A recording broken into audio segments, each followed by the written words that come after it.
पिछले संदर्भ के आगे जो साखियां हैं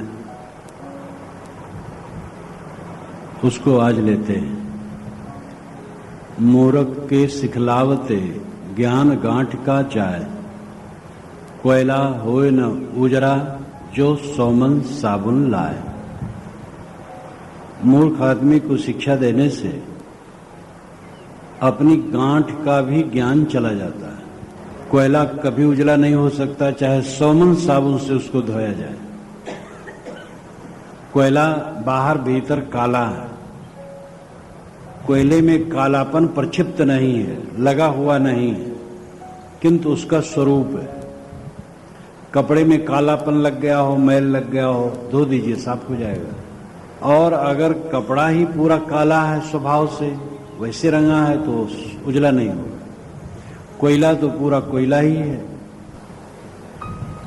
सौमन साबुन से भी कोयला उजला न होगा, तो प्रश्न होता है 150 मन साबुन से तो हो जाना चाहिए।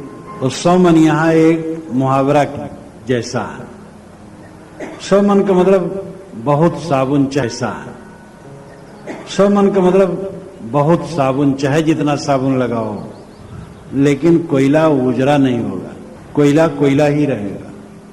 मूर्ख आदमी को समझाने से कोई फल न लगेगा, मिलेगा।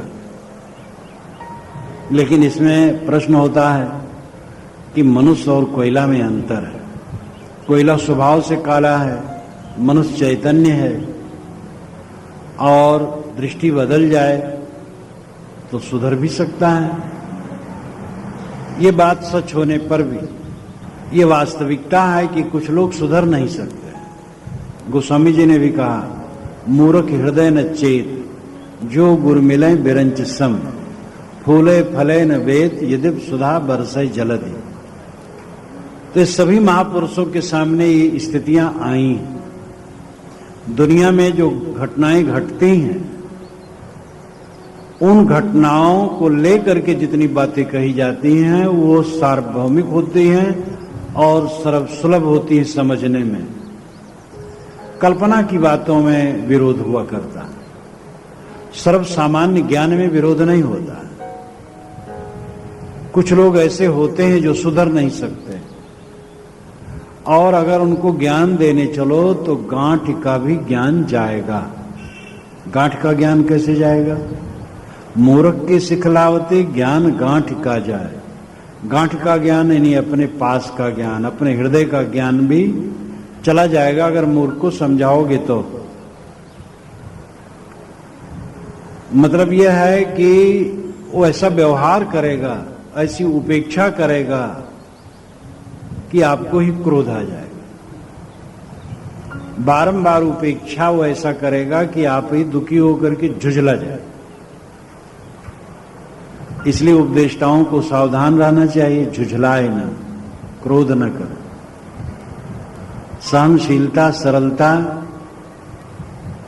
ये तो ज्ञानी का मुख्य लक्षण होना चाहिए। फिर भी ऐसे आदमी को समझाने के चक्कर में अपना नुकसान होता, समय बर्बाद होगा, दिमाग खराब होगा, और वो समझेगा नहीं, तो क्या मतलब है? इसलिए ऐसे लोगों से हम अपना माथा पच्ची न करें जो इस ढंग के जड़ हैं। अपने समय का उपयोग हम ऐसे लोगों में बिताएं जो समझ सकें। इसके अलावा ये भी है, कहीं कहीं ऐसा होता है कि कुछ लोगों का कुछ विषय में पूर्वग्रह होता है। पूर्वग्रह का मतलब है पहले से पकड़ा हुआ। हिंदी लेखक दो प्रकार से लिखा करते, पूर्वाग्रह और पूर्वग्रह। पूर्वग्रह कोई लिखता है, शुद्ध पूर्वग्रह। पूर्व में ग्रह नाम पकड़ लिया गया, जो पहले से जो हम पकड़ रखे हैं वो पूर्वग्रह है। पूर्वाग्रह, आग्रह भी वही है, आग्रह हट, ठान लेना जो पहले से पकड़ रखा है। तो कुछ संस्कार हमारे ऐसे होते हैं जो हम पकड़ लेते हैं और उसको हम समझना नहीं चाहते। तो जहां ऐसे लोग मिले वहां ऐसी बात होनी चाहिए जो पकड़ना चाहे, क्योंकि कल्याण के कई विषय हैं, एक विषय नहीं। तो जो विषय वो सुगमता से समझता है उस विषय को लिया जाए, जो समझना नहीं चाहता उसको लेकर के उसको भी परेशान करना, अपना भी परेशान होना, क्या समझदारी।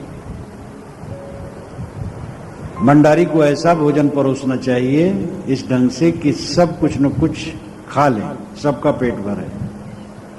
ये नहीं कि एक के लिए हो दूसरे के लिए न हो। और उपदेष्टा को चाहिए कि ऐसा उसका उपदेश हो जो सबके लिए कुछ न कुछ हितकर हो।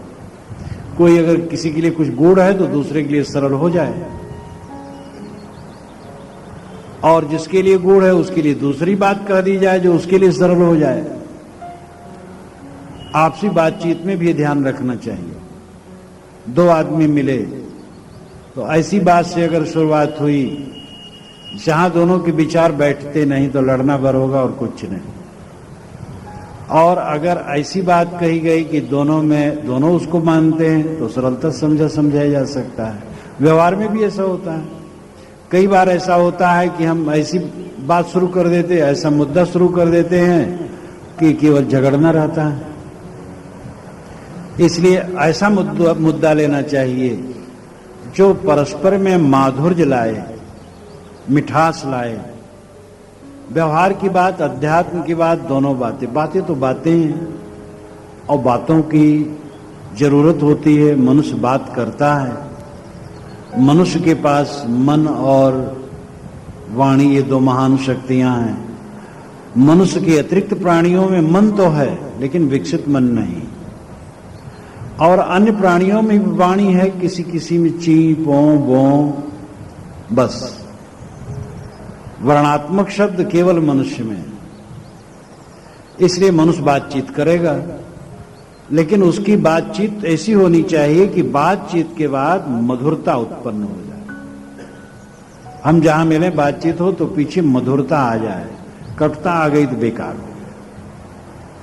इसलिए ज्ञान की बात, व्यवहार की बात, जो भी बात हो, उस बात की शुरुआत ऐसी होनी चाहिए कि अंतिम में मिठास हो, अंतिम में दोनों का हित हो, अहित न हो। यहां प्रसंग है मूर्ख का। मूर्ख के सिखलावते ज्ञान गांठका जाए, कोयला होए न उजरो जो सौमन साबुन लाए। साहब की वाणी ऐसी है, प्रमाणु खूब देते हैं, अन्योक्ति अलंकारों में खूब कहते हैं, और प्रमाण ऐसा होता है जिससे हम प्रमेय को सहज समझ जाते हैं। कोयला को साबुन से उजला नहीं किया जा सकता। मूर्ख आदमी को उपदेश दे करके शुद्ध नहीं किया जा सकता। और ऐसे कुछ लोग हैं, सबको मिलते हैं। इसलिए सावधानी की जरूरत है। मूढ़ कर्मिया मानवा नक्षिक पाखर आए, बाहन हारा क्या करे बान न लागे ताए। जो मूढ़ कर्मी मनुष्य है वो नक्श शिखा तक उसके ऊपर पाखर पड़ा। पाखर कहते झुल्लू। पहले लोग लड़ाई लड़ते थे तो बख्तर पहनते थे, लड़ने वाले लोह का, अंदर में रहता था ऊपर से कपड़ा, और घोड़े हाथी को पहनाते थे, वो पाखर कहलाता था, झूल। तो जो नक्श शिखा तक लोह का झूल पहने हुए है, बाहनहारा क्या करे, बाण मारने वाला क्या करेगा, बाण न लागेता है। वो तो ऐसा झूल पहने हैं कि बाण लगेगा ही नहीं। हजार ज्ञान देने पर कितने लोग कुछ टस से मस नहीं होते, जैसे तैसे रहते। इसलिए कहीं कहीं चुप रहना अच्छा होता है। अगर उपदेश से सबका कल्याण होना हो तो बड़ा लोगों का हित हो जाए। उपदेश देते देते कुछ कुछ उज्ज्वलता कुछ में आती है, थोड़ा थोड़ा। कुछ बिरले ऐसे होते हैं बहुत जल्दी पकड़ लेते हैं, बहुत जल्दी बदल जाते हैं। कहा जाता है एक बरगद के नीचे एक पंडित जी कथा कहते थे रोज शाम को। 3 बजे शुरू कर दे, 5 बजे तक कहें। लोग जो कुछ चढ़ा बजा दें ले जाएं, गुजर बसर करे, वही उनका पेशा था। और जवान थे जो कह रहे थे। तो एक अहीर का लड़का गाय चराता था, तो एक दिन वहीं बैठ गया, सुनने लगा। तो कथा में ज्ञान की बातें तो आती ही हैं, संसार की नश्वरता, क्षणभंगुरता, आत्मा की अमरता, मनुष्य जीवन का फल है, परमात्मा का भजन करे, परमात्मा में लीन हो, संसार के मोह माया से मुक्त हो जाए, कोई किसी का अंत में नहीं है, सब सपना है। ऐसे कई वचन पंडित के मुख से वो सुना और उसके अंदर में एक रोशनी जैसी जग गई। और वो अपने मित्रों को डंडा दे दिया और कहा भैया एक गाय ले जाकर के घर कर देना, अब मैं यहीं से चारा। और लड़का विरक्त हो गया और बहुत दिन तक वो बाहर ही रहा, दूसरे क्षेत्र में, बहुत दूर। उसकी उम्र काफी हो चुकी थी, बाल पकने लगे थे, प्रौढ़ हो गया था, 50 से ऊपर, और जटाजूटधारी हो गया था। उसके मन में हुआ कि जिसके उपदेश से मुझे वैराग्य हुआ उस गुरु के दर्शन फिर करें। और वो तो अब तक पता नहीं होंगे वहां कि नहीं होंगे, वो तो महावैराग्य में लीन होंगे। फिर वो आया, वहां पहुंचा बरगद के नीचे, टाइम वही था, शाम का प्रवचन हो रहा था। एक बूढ़े पंडित प्रवचन कर रहे थे, तो उसने पूछा ये पंडित जी कब से करते हैं? कि तो बहुत दिन से, अपनी जवानी से कह रहे हैं। कि अच्छा तो वही है। फिर जब शाम हुई, कथा समाप्त हुई, पंडित जी के पास गया, परिचय दिया। पंडित जी ने कहा भाई मैं सुना हूं कि एक लड़का मेरे उपदेश से यहीं से निकल गया था, लौटा नहीं था, तुम वही हो? कहीं मैं वही हूं। कहे महाराज आप रोज कहते आपको वैराग नहीं हुआ? कि भाई हमारा तो पेशा है, हम कथा कहते हैं, अच्छी बात कहते हैं, खराब तो हम नहीं हैं, लेकिन अब उतना नहीं हो पाया जैसा तुम्हें हुआ। तो अब केवल सुन करके एक बार उसको वैराग्य हो गया। मैंने एक दिन यहां उदाहरण दिया था कि वहां पर काठमांडू में हाई कोर्ट के, सुप्रीम कोर्ट के जज मीन बहादुर थापा, जो श्री विशाल साहब के शिष्य थे, तो उनकी मेज पर हम लोगों की पुस्तकें कुछ पड़ी रहती थी हर समय।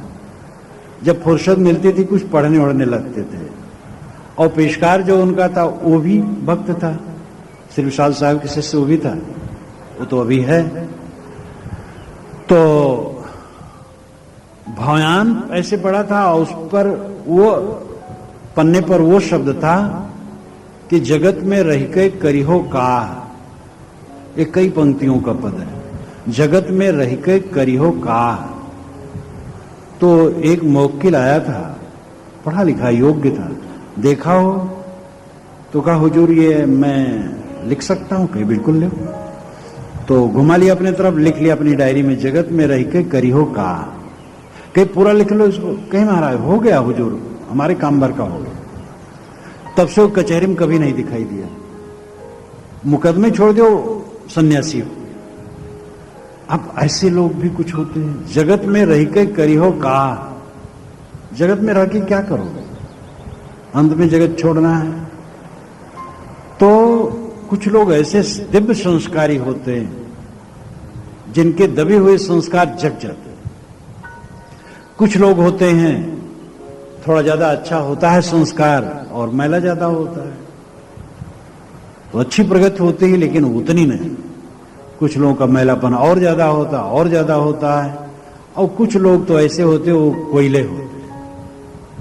उन कोयलों को साहब कहते तुम समझा नहीं पाओगे, जिनमें थोड़ी थोड़ी है शुद्धता, कुछ संस्कार, उन्हीं समझा पाओगे।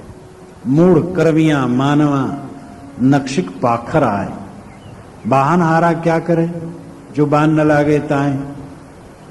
वाण लगता ही नहीं, चुभता ही नहीं उसके शरीर में, वाणी प्रभाव नहीं डालती। पानी सर्वत्र बरसता है, जब बरसता है तब टिकता वही है जहां गहराई होती है। इसी प्रकार प्रवचन सत्संग सबके लिए होता है, जिसके हृदय में गहराई होती है, विनम्रता होती है, कोमलता होती है, वही वो चीज उतरती है। साहब ने इसी प्रकरण में कहा एक जगह, जहां गाहक तहां हाउ नहीं, हाउ तहां गाहक नाय, बिन विवेक भटकत फिरे पकड़ शब्द की छाए। जहां विवेक तहां, जहां ग्राहक तहां हाउ नहीं, जहां ग्रहण बुद्धि है वहां हाउ नहीं, अहंकार नहीं, और हाउ तहां गाहक ना है, जिसमें हम है वो ग्रहण बुद्धि वाला नहीं। वो तो बिन विवेक भटकत फिरे पकड़ शब्द की छाए, वो तो शब्दों की छाया पकड़ करके बिना विवेक भटकता है, उसमें ग्रहण करने की बुद्धि है ही नहीं। इसलिए ग्रहण करने की बुद्धि हमारी होनी चाहिए। दुनिया के सभी उपदेष्टाओं जो न सुनी तेहि का कही, कहा सुनाई ताय, तुलसी तेहि उपदेश वो तास सरिस्मति जाए। जो नहीं सुनना चाहता क्या सुनाते हो? गोस्वामी जी कहते हैं सुनाने वाला भी वैसे मूर्ख है जो उसके पीछे पड़ा। अभी खींच खींच करके संतों ने क्यों कहा? देखा, भोगा और कई बार ठोकर खाया, तब कहा भैया ये कोयलाएं समझेंगे, इसलिए इनसे अपना दिमाग खराब न करो।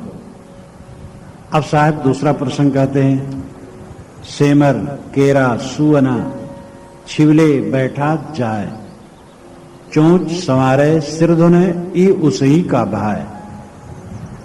सेमल के पेड़ पर सुगा बैठा था और उसने पहले से ही उसके फूल और फल का सेवन किया था, मतलब उसके इर्द गिर्द घूमा था। अब आशा थी कि इसमें रस होगा, खाएंगे, तृप्त होंगे। बड़े बड़े फूल लगे थे, पूरा वृक्ष ढका था फूलों से, बहुत खुश था।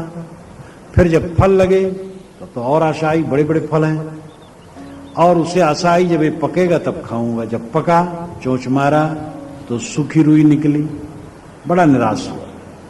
सेमर केरा सोना छिवले बैठा था, वहां से जा करके पलाश के पेड़ पर बैठ गया। तो वहां फलियां तो थी पतली पतली, लेकिन उसमें चोंच मारा तो कसैला और कोई खास उसमें नहीं, रस नहीं, कोई चीज नहीं।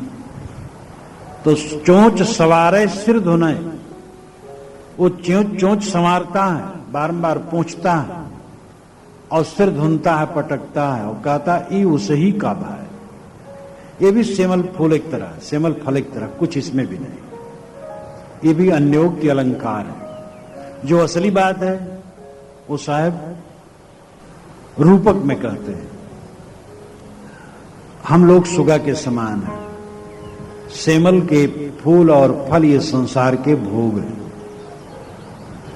एक भोग से दूसरे भोग पर हम उड़ करके बैठते हैं और अंत में निरस्ता निरस्ता निरस्ता, जहां बड़ा आकर्षण होता है, पहले बड़ा आनंद होगा, उसको पकड़ते हैं, थोड़े समय में लगता है आनंद ही तो क्लेश, फिर आगे बढ़ते हैं, फिर आगे बढ़ते हैं। जीवन भर यही दशा रहती है। मछलियां पानी में तैरती हैं तो कंकड़ को पकड़ लेती मुख में, देखती है तो खाद्य नहीं छोड़ देती, भटकती रहती, लेकिन उनको कहीं खाद्य मिल जाता है। सुगा को सेमल के फूल फल में तो कुछ मिलने वाला नहीं, इसलिए हम सुगा की तरह अपने को मूढ़ न बनाएं। चाहे कितना आकर्षक भोग हो, चाहे कितना आकर्षक भोग हो, अंत में वो फीका, जवानी की मादकता कितनी मोहक होती है। एक जवान को चारों तरफ से आनंद आनंद का आकर्षण रहता है, लेकिन वही जवान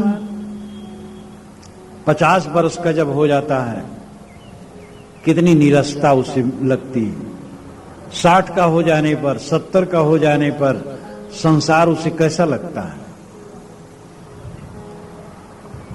जवान ये चीज नहीं समझ पाएगा, बूढ़ा उसको समझता है। अब जिसमें ज्ञान है उस जवान को छोड़ो। शंकराचार्य भी एक जवान थे, जवान क्या किशोर भी नहीं हुए थे, 8 वर्ष की उम्र में विरक्त, और वो भी इतनी चतुरता से, मतलब ऐसे नहीं पिनक में खूब जम करके माता से चतुरता, एक माता थी और कोई था नहीं, घर गरीब था और दोनों पास में नदी थी, नहाने गए थे। तो उनके मन में था मैं निकलूं, कहा माता माता, घड़ियाल पकड़ लिया। ये कहता है तुम साधु हो जाओ तो छोड़ देना, नहीं छोड़ेंगे। कहे बच्चा हो जाओ साधु, तुम छोड़ दो छोड़ जाओ। अब कौन माँ चाहेगी कि बच्चा हमारा चला जाए, साधु हो जाए? कोई बात नहीं, साधु तो कभी तो देखेंगे। तो कहा माँ छोड़ दिया उसने, तो विरक्त हो गए और 32 वर्ष की अवस्था में उन्होंने शरीर छोड़ दिया था। इतने में उन्होंने पूरे भारत का भ्रमण किया था, प्रचार किया था, प्रस्थान त्रयी उपनिषद, गीता और ब्रह्म सूत्र का सुंदर भाष्य किया था और स्वतंत्र ग्रंथ कई बनाए थे। शिष्यों का एक बड़ा मंडल तैयार किया था, 4 मठों की स्थापना की थी भारत के चारों कोनों में और विविध मत मतांतरों के आचार्यों से जम करके शास्त्रार्थ किया था। समाधि का अभ्यास भी किया था, वैराग्यवान थे, साथ साथ इतना सब लोक मंगल का काम भी किए थे और 32 वर्ष में शरीर छोड़ दिया था। ज्ञानेश्वर जी महाराज, ज्ञानेश्वरी टीका गीता की लिखने वाले, 22 वर्ष में शरीर छोड़ दिया। कबीर पंथ के श्री पूर्ण साहब जो बीजक के प्रथम टीकाकार हैं, 32 वर्ष में शरीर छोड़ दिए थे। उस तरफ उनका चित्र लगा है, शिवाजी की तरह। जो ये शिवाजी के खानदान के थे भी, वही महाराष्ट्र के हैं, क्षत्रिय परिवार के, वैसे लगते भी रोगदार एकदम और वैराग्यवान पुरुष, अखंड वैराग्यवान पुरुष थे। तो विशेष अवसर पर ये चित्र है और भिक्षा कर लेते थे और गुफाओं में या कहीं शून्य सदन में रहना और बीजक टीका, वैराग शतक, निर्णय सार, कई ग्रंथ रच गए। ऐसे अनेक महापुरुष हैं, स्वामी रामतीर्थ, स्वामी विवेकानंद भी 39 तक शरीर छोड़ दिए और ये सब जवानी ही में निकले, ज्ञान वैराग संपन्न हुए। तो जिनको ज्ञान वैराग्य है उनकी बात अलग है। सामान्य व्यक्ति की बात तो यही है कि जवानी में चारों तरफ सुख सुख लगता है और दिन बीतते जाते हैं तो लगता है दुख दुख। काशी की एक सेठ की लड़की ने मुझसे कहा था, विश्वविद्यालय में पढ़ रही थी, तब भी मैं जानता था, हिंदू विश्वविद्यालय वाराणसी, संस्कृत के एक पंडित उसके घर पढ़ाने आते थे, उसको भी मैं देखा था। उसकी शादी हुई, बच्चे हुए, उसके बाद देखा। फिर कहे कि महाराज, पहले तो लगता था कि दुनिया में सुख खाली है, अब तो लगता है कि दुनिया दुख से भरी है। संपन्न घर की बहू बन गई थी। संपन्न विभिन्न में कोई बड़ा सुख दुख का अंतर नहीं, भोगने भर का दुख धनियों के पास कम नहीं है। गरीब तो बल्कि कम दुखी हैं, धनी ज्यादा दुखी है। कहावत है, राण रोवे शेर शेर, अहिबाती रोवे दुई दुई शेर। नींद की गोलियां धनियों में ही उनकी खपत होती, नींद की गोलियों की,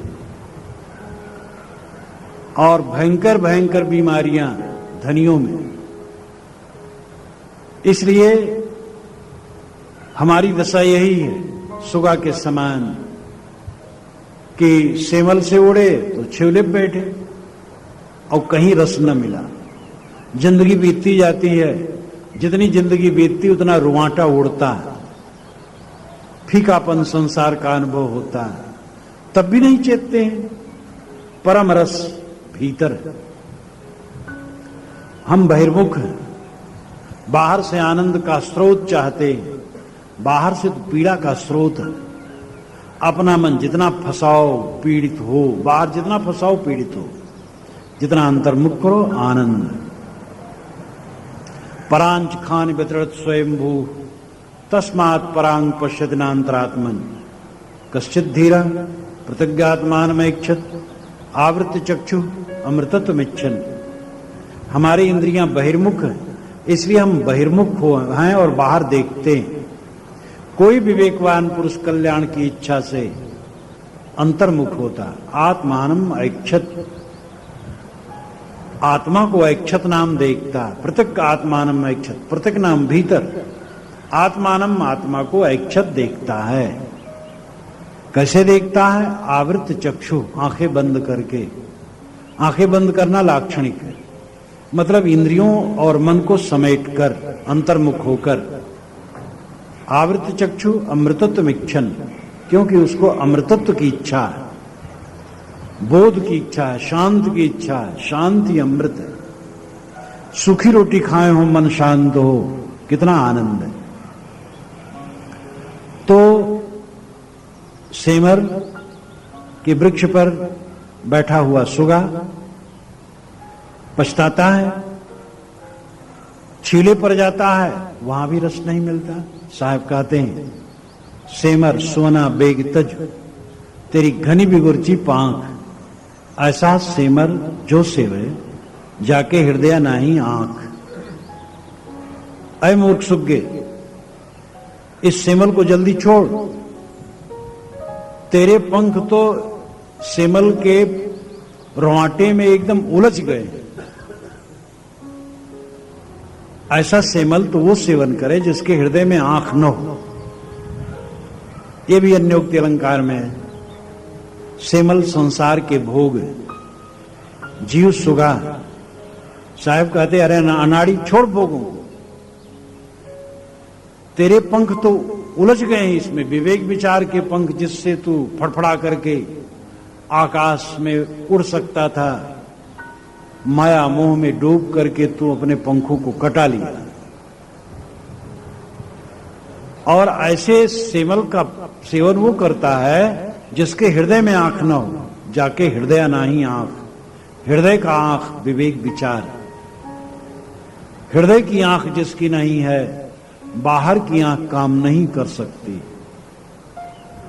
गोस्वामी जी ने भी दोहावली में कहा, तेई सेमर तेई सुगा, सेवत सदा बसंत, तुलसी महिमा मोह की सुनत सराहत संत।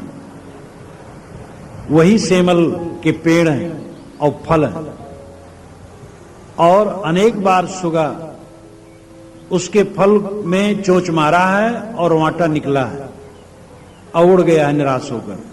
लेकिन जब बसंत आया है तो वो मूर्ख फिर उसी का सेवन किया। उसको अकल नहीं कि इसमें रोवाटा है। वो फिर देखता बड़े बड़े फूल, बड़े बड़े फल, समझता आनंद होगा। पके, चोंच मारी उसने, फिर रोवाटा, फिर उड़ जाता है। साल भर के बाद बसंत आने पर फिर उसका सेवन करते। यही दशा उसकी बराबर बनी रहती। तुलसी महिमा मोह की सुनत सलाहत संत। गोस्वामी जी कहते, मोह की महिमा संत जन सुन करके प्रशंसा करते हो, अरे मोह धन्य है तो मनुष्यों को तूने इतना अंधा कर दिया। चाटे खाते खाते भी होश नहीं, सौ डंडा खाए तमाशा घुस के देखे। सौ डंडा खाते रहते लेकिन घुस करके तमाशा देखते रहते हैं। जगने की जरूरत है। जो आकर्षण जवानी में है वो मिटेगा। परिपक्व अवस्था में भी जो अवशेष है 60 के ऊपर पता लगेगा।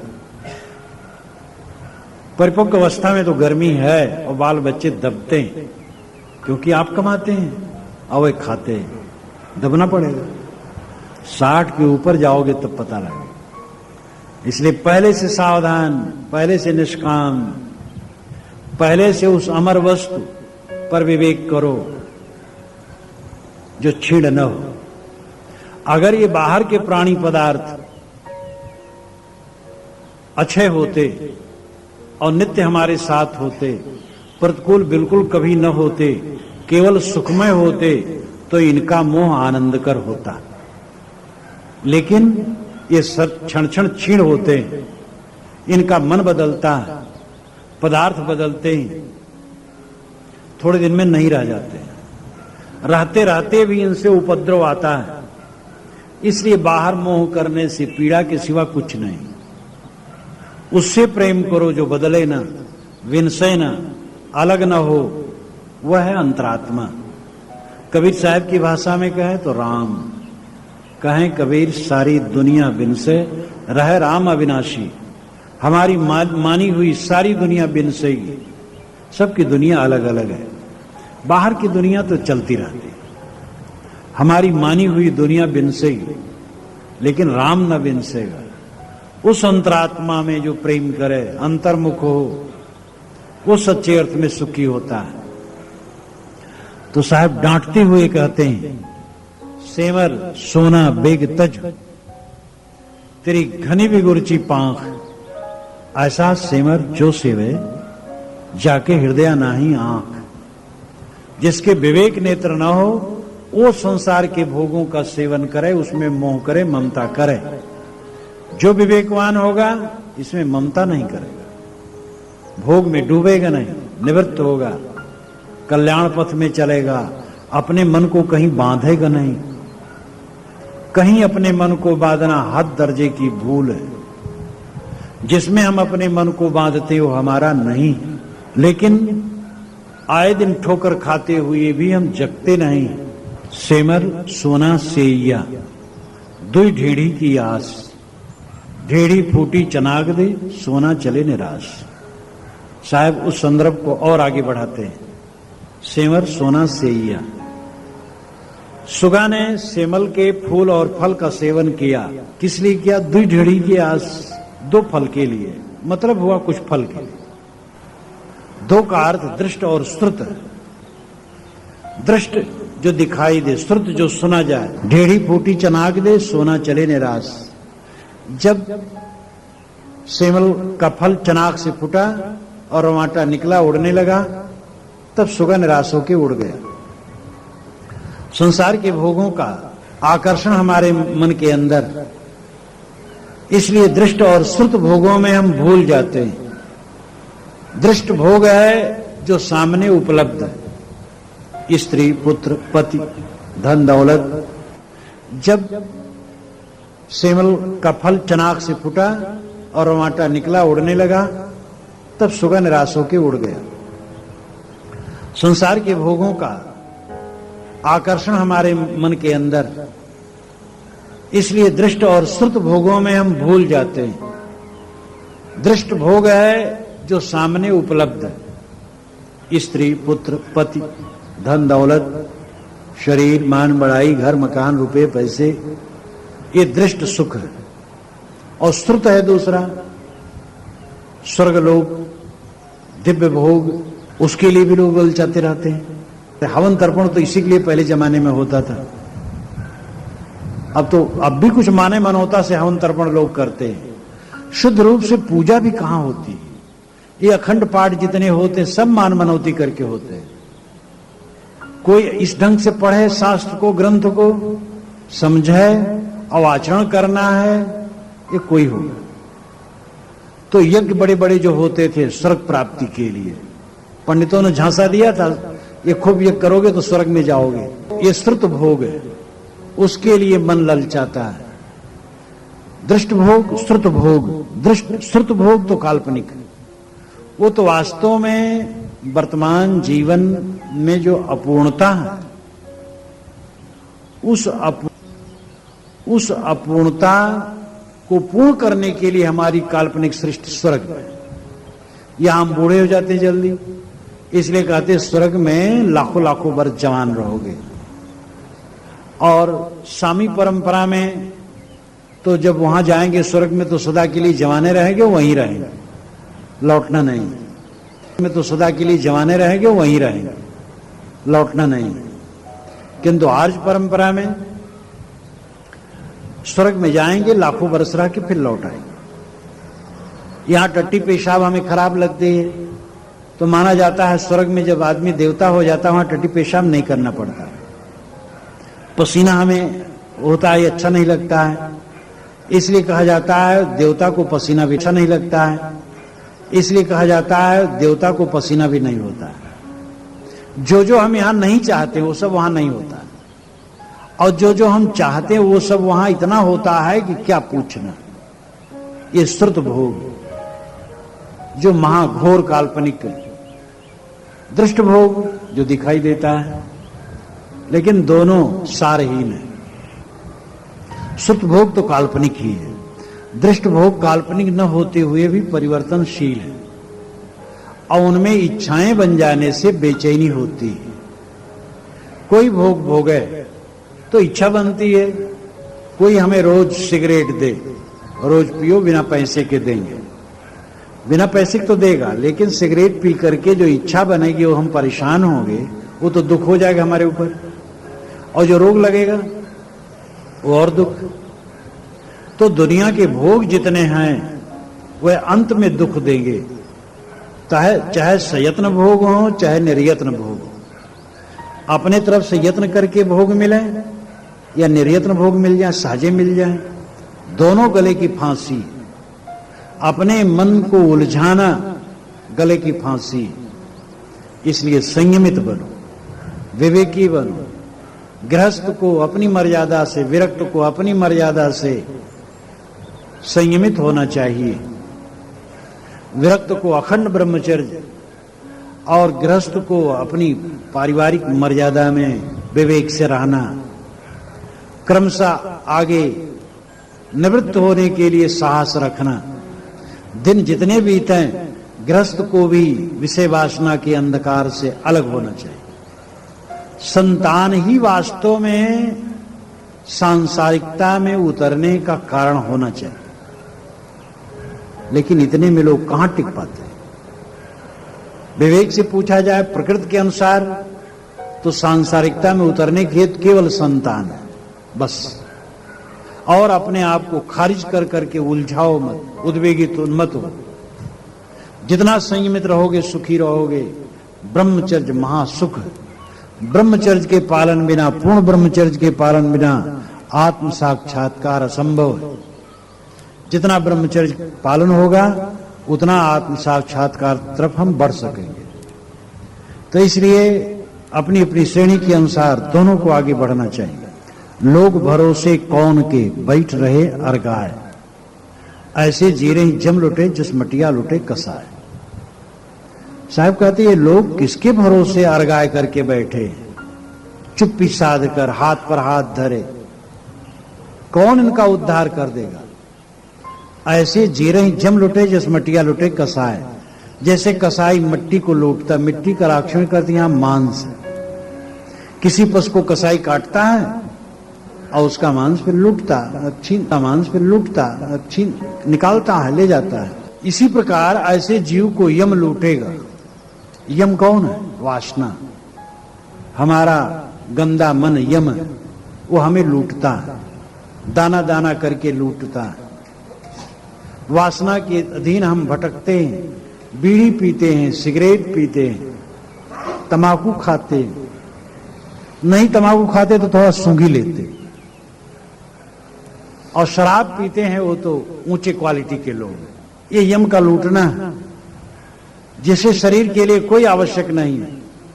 एक डॉक्टर साहब मिलने आए, उनके दांत सब काले थे, पान तंबाकू बड़े खाने वाले, और मुंह में कुछ पान तंबाकू लिए भी थे। बातचीत होने लगी। मैंने कहा डॉक्टर साहब ये पान तंबाकू में कितना फायदा होता है? बहुत लज्जित हो गए। फायदा तो कुछ नहीं होता, नुकसान होता है। मैंने कहा डॉक्टर साहब ये पान तंबाकू में कितना फायदा होता है? बहुत लज्जित हो गए। फायदा तो कुछ नहीं होता, नुकसान होता है। हम कहे क्यों खाते हैं? कि आदत हो गई है। हम कहे जब आपको आदत हो गई है तो रोगियों को आप क्या बताएंगे? छोड़िए इसको। डॉक्टर के, मास्टर के, साधु महात्मा के और भी कुछ लोगों के ऊपर जो नायकत्व करते हैं, नायक हैं, कुछ लोगों को चलाते हैं, घर के मालिक को, ये सब लोगों को चाहिए उनके दांत चमकते रहें, मैले न हो, कोई व्यसन उनमें न हो। पिता शराब पीता है, बच्चे को चाहता है न पिए।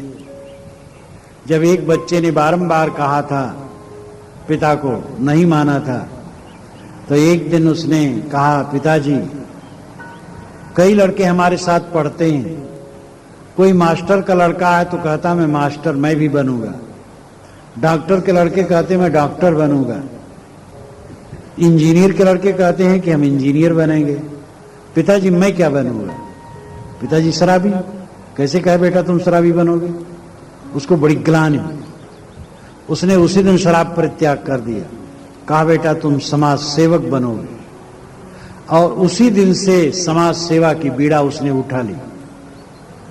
समाज सेवा कोई अव्याहत नहीं कर सकता है, सबके पास शक्ति समय सीमित है, अपनी सेवा भी करनी पड़ती है। लेकिन अगर लोक मंगल के लिए थोड़ा भी हमारा विचार है, समाज सेवा हम कर सकते हैं। रास्ते चलते चलते कांटा कहीं देखे, कांटा उठा के एक तरफ कर दिए किनारे, तो एक समाज सेवा हो गई। कोई बीमार है हमारे घर के पास, आश्रम के पास, कहीं बहुत ज्यादा बीमार है, हम गए उसके पास, थोड़ा सांत्वना दी, एक सेवा हो गई। सेवा तो बिना पैसे की भी सेवा हो सकती है, पैसे हैं तो पैसे से भी, जिससे भी हो। लोक मंगल की भावना होने से कम हम समाज को अड़चन में नहीं डालेंगे, समाज को अड़चन में नहीं डालेंगे, दूसरे के दरवाजे पर छिलके और गंदगी नहीं फेंकेंगे। केवल दुख देना छोड़ दें हम दूसरे को, तो सारा संसार सुखी हो जाए। यम वासना है और ये हमें लूटता है। लोग भरोसे कौन, और ये हमें लूटता है। लोग भरोसे कौन के बैठ रहे हर गाय। स्वावलंबी होने के लिए साहब निर्देश करते हैं, किसके भरोसे आप बैठे हो। धान आपका बो दे कोई देव, ये नहीं होगा, आपको बोना पड़ेगा, धान काटना पड़ेगा, गेहूं बोना और काटना पड़ेगा, फैक्ट्री में काम करना पड़ेगा, दुकान खोलना पड़ेगा, दफ्तर में जाना पड़ेगा, सुबह उठ करके झाड़ू लगाना पड़ेगा। कोई देवता बाहर नहीं देगा। हाँ, मोक्ष कोई देवता आपको देगा, झाड़ू लगाना पड़ेगा, कोई देवता बाहर नहीं देगा। हाँ, मोक्ष कोई देवता आपको दे देगा। क्यों अपने को धोखे में डालते हो। जब देख रहे हो कोई काम आपका नहीं कर रहा है, कोई देव, कौन देव आएगा कर देगा।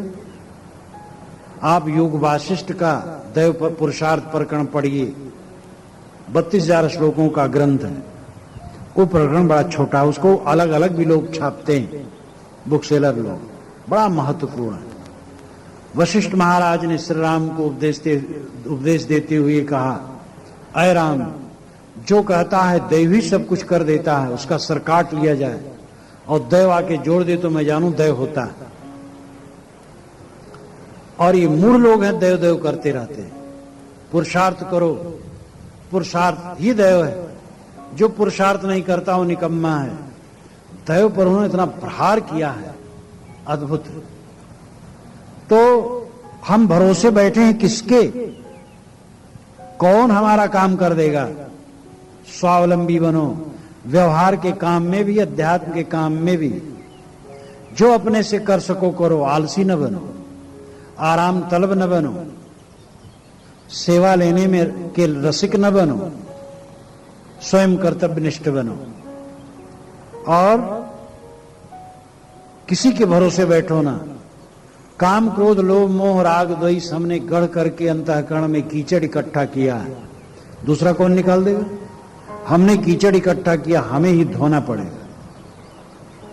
जन्म लिए जब से एक एक राग द्वेष ईर्षा मद मत्सर का संग्रह करते चले गए। मूल को हम मोह करते चले गए, मोह में द्वेष खड़ा होता चला गया। राग आएगा, द्वेष आएगा, मोह आएगा, वैर आएगा, और राग द्वेष के हम खजाना बन गए। अब कौन दूसरा देव है जो बाहर से निकाल दे। आप ही परम देव है। नायमात्मा बलहीनेन लभ्य। उपनिषद के ऋषि कहते हैं कि बलहीन व्यक्ति आत्मलाभ नहीं कर सकता है।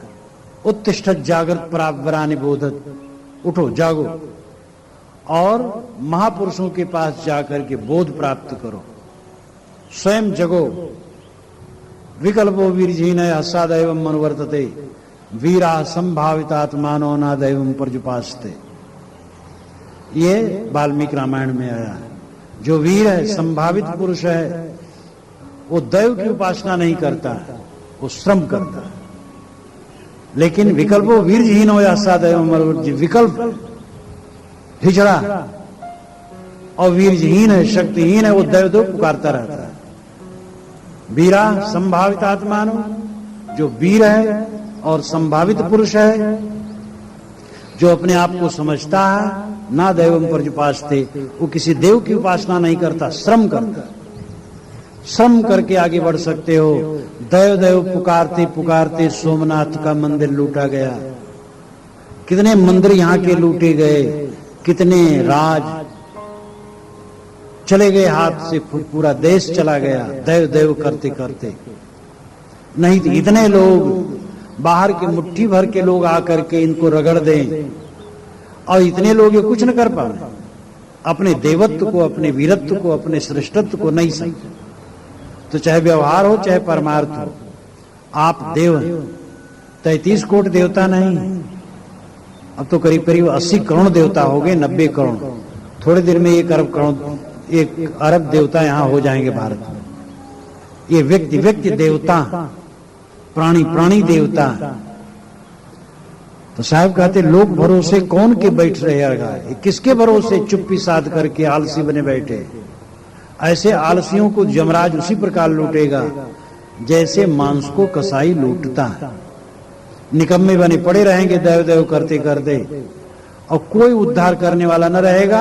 अंत में वासना बस बंद करके जाएंगे। इसलिए हमने वासनाएं बनाई हैं, उनका हमें त्याग करना है।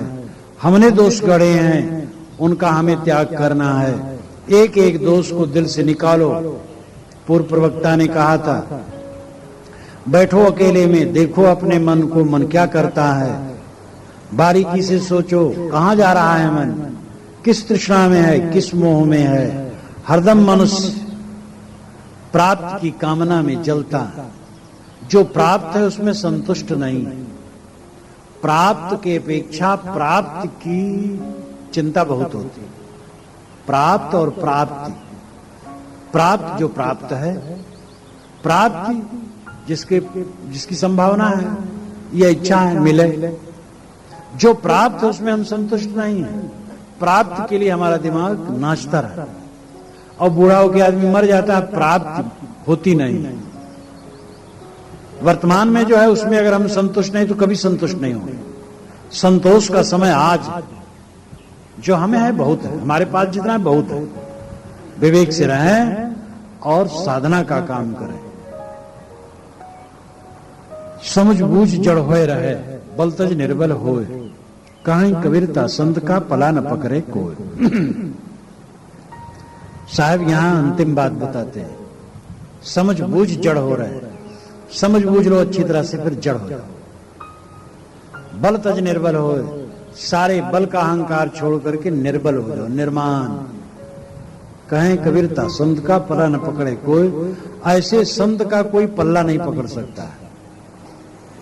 पल्ला कहते हैं अगरखे के छोर, कुर्ता शर्ट का जो नीचे का छोर, वो पल्ला। और किसी आदमी को पकड़ना हो, आप हाथ पकड़ो, पैर पकड़ो और कुछ पकड़ो, झटक के चला जा सकता। लेकिन पल्ला पकड़ लो, उसके पहने हुए कपड़े को पहन लो, फिर छुड़ाना मुश्किल है। इसलिए पुलिस जब किसी को पकड़ती है, बस कॉलर पकड़ती है। तो साहब कहते हैं कि जो समझ बूझ करके जड़ हो जाता है और सारा बल रखता हुआ निर्बल निर्माण हो जाता है, उसका कोई पल्ला नहीं पकड़ सकता, उसको कोई बंधन में नहीं डाल सकता है। पहले समझे बूझे फिर अनाड़ी बन जाए, पहले जान ले फिर अनजान अवस्था में चला जाए। समाधि अनजान अवस्था है। आत्मा अनात्मा को समझना, बंध मोक्ष को समझना, राग विराग को समझना, गुण दोष को समझना, कर्तव्य कर्तव्य मंतव्य अमंतव्य को समझना, ये ज्ञान की अवस्था है। इसको समझो अच्छी तरह। फिर ध्यान समाधि क्या है? अनजान अवस्था में चला जाना, सब भूल गए। तो पहले अच्छी तरह जान लो, फिर अनजान अवस्था में चले जाओ। लेकिन यहां उतनी बात नहीं है। साहब कहते ऐसी तुम्हारी रहनी हो जानी चाहिए कि तुम भोला भाला बन जाओ। उपनिषद में, बृहदारण्यक उपनिषद में कहा कि वह ब्राह्मण पुत्र ऐषा, पितृ ऐषा, लोक ऐषा का परित्याग कर देता है। उपनिषद में ब्राह्मण उसे कहा गया जो ऐषा का त्याग करे, जो ब्रह्म ज्ञानी हो, ब्रह्म में लीन हो, आत्मा में लीन हो। वह ब्राह्मण तप, शौच, संतोष, स्वाध्याय, शमदम तितिक्षा, उपरति, इन सद्गुणों से संपन्न हो करके घर गृहस्थी का भी त्याग कर देता है। पुत्र ऐषा, वित्त ऐषा, लोक ऐषा का त्याग कर देता है। पुत्र ऐषा है सो वित्त ऐषा है, वित्त ऐषा है सो लोक ऐषा है। पुत्र ऐषा है इसलिए धन की इच्छा है, धन की इच्छा है फिर लोक ऐषा है। इन ऐषणाओं में फंसा हुआ जीव भटकता है। इन ऐषणाओं को ब्राह्मण त्याग देता है और वो आत्मरत होता है और फिर वो मौन हो जाता है, फिर अमौन हो जाता है और फिर अपने आप में लीन हो जाता है। बड़ा सुंदर वर्णन। तो प्रश्नकर्ता ने कहा कि ऐसी दशा कैसे मिले? याज्ञवल्क्य ने कहा जैसे मिले, लेकिन यही होना, जैसे भी कर पाओ, जो आपकी युक्ति सदे, लेकिन ऐसे ही होना। यदवा तदवा तदुच्यते पुरुषार्थ, जिस किसी प्रकार मोह का क्षय ही पुरुषार्थ, मोह का कट जाना ही कल्याणकारी। तो जहां बोल तहां अक्षर आया, जहां अक्षर तहां मन नहीं आया। बोल बोल एक हो जाए जिन्हें लखा सो बिरला हो। साहब ने कहा कि जहां बोल तहां अक्षर आए, जहां बोले बस अक्षर आए। अब अक्षर आए, वाक्य बना, कुछ अर्थ हुआ, तहां मन ही आया, वहां मन ने कोई कल्पना कर ली अर्थ की और हर्ष माना या शोक माना। जहां बोल तहां अक्षर आया, जहां अक्षर तहां मन ही आया। बोल अबोल एक हो जाए। जब बोल और अबोल एक हो जाए, मन बात में और निर्बात में सम रहे, जिन्हें लखा सो बिरला हुई। इस उच्च स्थिति का जो साक्षात्कार किया वो बिरला। बात सुने तो नहीं सुने तो। कोई कह दिया अरे वो बड़े अच्छे आदमी हैं, तुम क्या समझते हो, बहुत महान है, ऐसा सुन लिया, अपनी प्रशंसा फूल गई। कोई कहा अरे ज्ञान तो अच्छा कहते हैं, लेकिन इतने भर कहा बस और कुछ नहीं, एकदम बाण लग गया। तो क्या मैं केवल कथनी करता हूं, आचरण नहीं है? साहब कहते दोनों में समान रहो। इतना ही नहीं, तुम्हें कोई कहे महाभ्रष्ट हो तो भी तुम विचलित न हो। जहां बोल तहां अक्षर आया, जहां अक्षर तहां मन आया। बोल अबोल एक हो जाए, जिन लखा सो बिरला हुई। बोल अबोल दोनों स्थितियों में समान हो जाए, यह स्थिति का जिसने साक्षात्कार किया वो धन्य। तो हमारी ऐसी स्थिति आनी चाहिए कि हम सब कुछ जानबूझ करके जड़ बन जाए, अनाड़ी बन जाए, सरल बन जाए।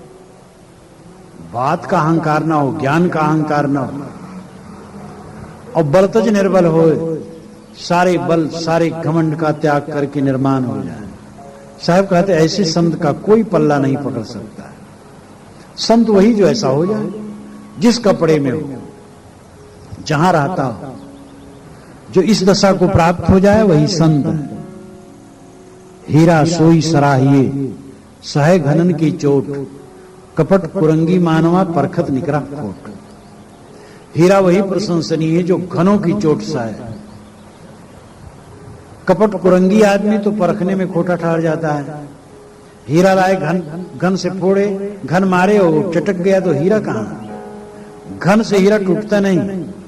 मुझे विश्वास नहीं पड़ता था जब सूरत गया और हीरे के कारखाने में गया, वहां खरीदे जा रहे थे हीरे। वहां पूछा, हाँ कहे महाराज बिल्कुल सच है, घन से हीरा टूट नहीं सकता। असली हीरा या तो छिटक जाएगा या तो घन में धंस जाए और लोहा ही धंस जाएगा, हीरा में कुछ नहीं। तो मैंने कहा भाई, कबीर साहब ने कहा हीरी हीरा बेधा, तो हम लोग मानते हैं कि हीरा का चूरन हीरा को बेचता है। कि हाँ ये सच है।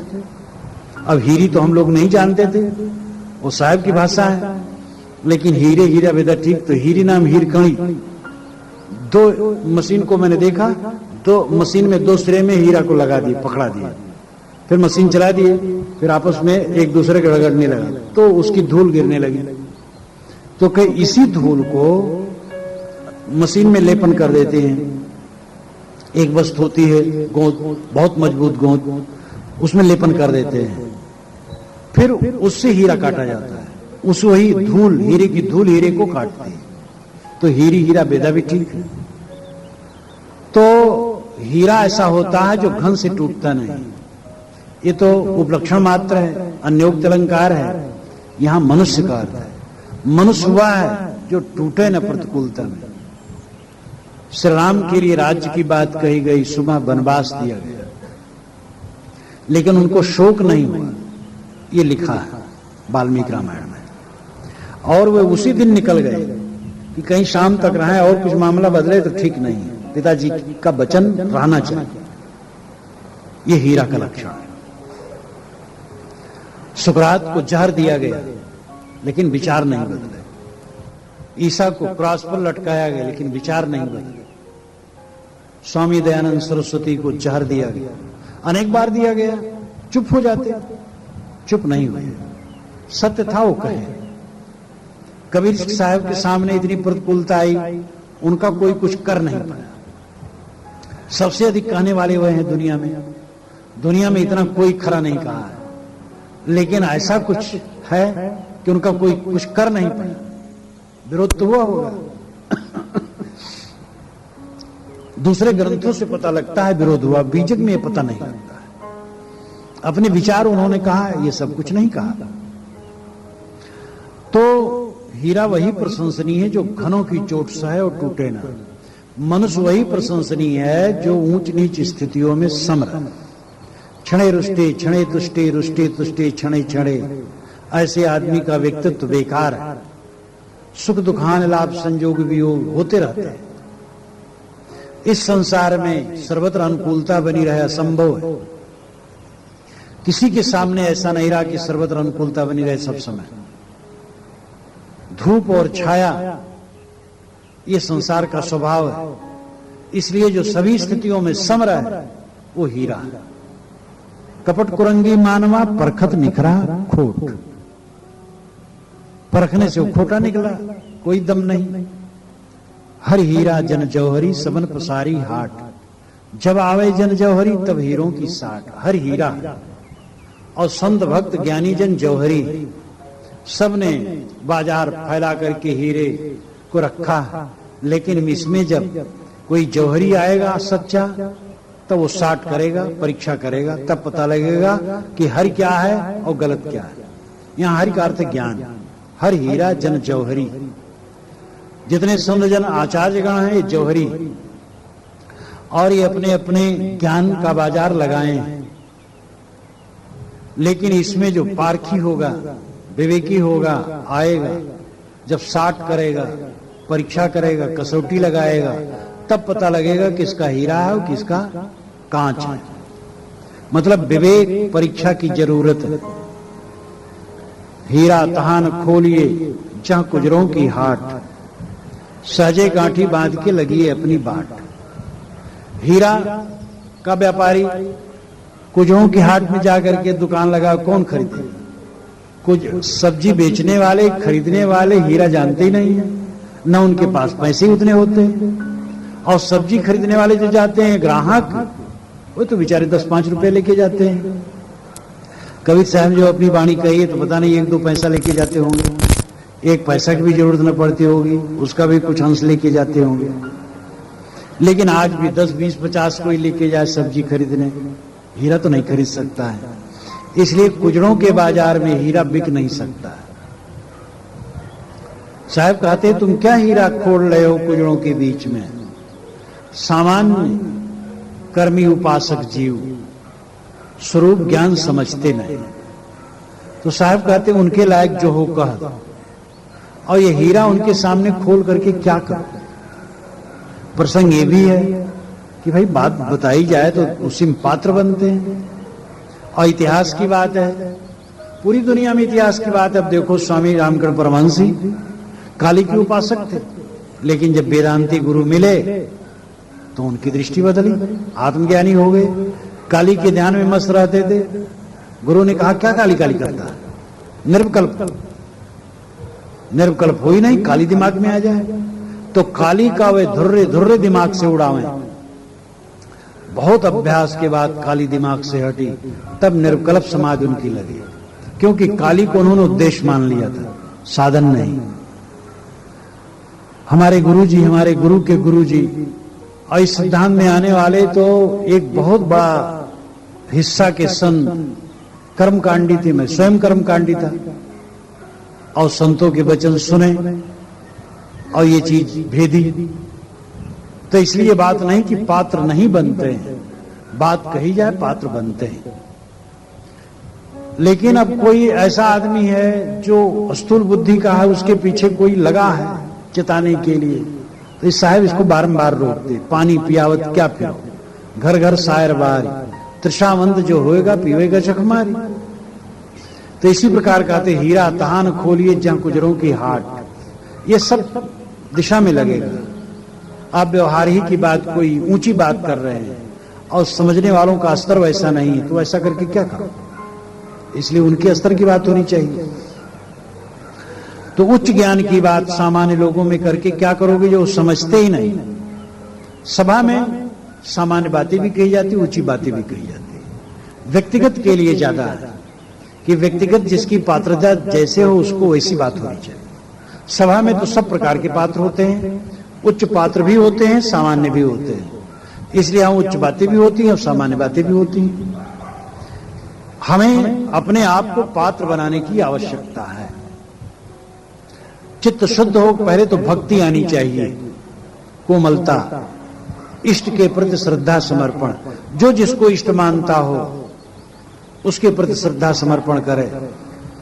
और यथार्थ इष्ट तो सद्गुरु, जहां से ज्ञान मिलेगा। दुनिया के जितने इष्ट माने गए हैं काल्पनिक, और उनमें भी कुछ भक्ति पक्ष है, लेकिन जहां से बोध मिले, प्रेरणा मिले, वो सद्गुरु, सद्गुरु परम इष्ट है। और उनके पास जाओ, उनसे बोध प्राप्त करो, मन कोमल बनाओ। कोमलता जब होगी, भक्ति होगी, विनम्रता होगी, सदाचार होगा, तब चित्त शुद्ध होगा। जब चित्त शुद्ध होगा तो ज्ञान की ऊंची बातें भी प्रवेश करेंगे।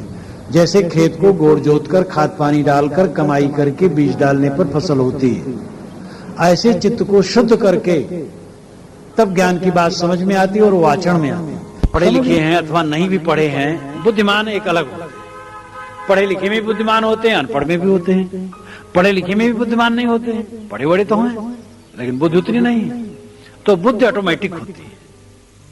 हम इसको मानते हैं हम लोग पूर्व जन्मों के दिव्य संस्कार, जिनके पूर्व के दिव्य संस्कार हैं उनके ज्यादा बुद्धि और ज्यादा ये सब होती है।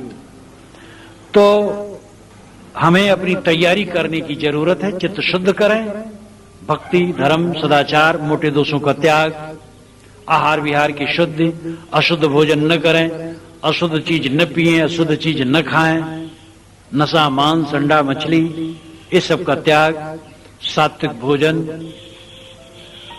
सात्विक पेय, सात्विक चर्चा, सात्विक व्यवहार, सात्विक बर्ताव, किसी का कुछ न हरें, जो बन सके दूसरे की सेवा कर दें। इस प्रकार करते करते जब चित्त शुद्ध होता है तब ज्ञान की बातों का साक्षात्कार होता है, वो चित्त में उतरता है, जीवन में चरितार्थता होती है। तब एक दिन ऐसा भी